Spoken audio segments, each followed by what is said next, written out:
কুমিল্লার দাউদকান্দিতে চাল বোঝাই একটি ট্রাক নিয়ন্ত্রণ হারিয়ে খাদে পড়ে ৭ জন নিহত এবং ৬ জন আহত হয়েছেন। সোমবার দিবাগত রাত 2:45টার দিকে ঢাকা-চট্টগ্রাম মহাসড়কে দাউদকান্দি উপজেলার হাসানপুর এলাকায় তাসফিন পাম্পের উল্টো পাশে চট্টগ্রামমুখী লেনে এ দুর্ঘটনা ঘটে। হতাহত ব্যক্তিরা সবাই ধান কাটা শ্রমিক বলে জানা যায়।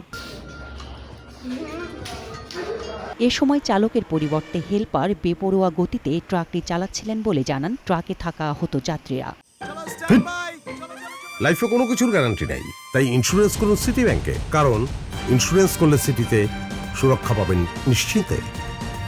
গাড়িটা ওই ড্রাইভার হেল্পার দিতে যখন দিতে তখন এই ঘটনাটা ওই মেঘনাগির রুটে হেল্পার গাড়ি নিয়ে এসে এই ঘটনা ঘটছে।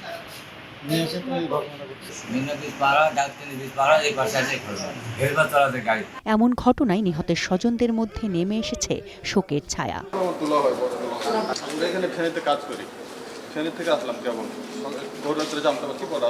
বাড়ি থেকে কালকে রওনা দিছিল দিনাজপুর থেকে আর কি কুমিল্লার উদ্দেশ্যে, তো কাজের উদ্দেশ্যে আসছিল।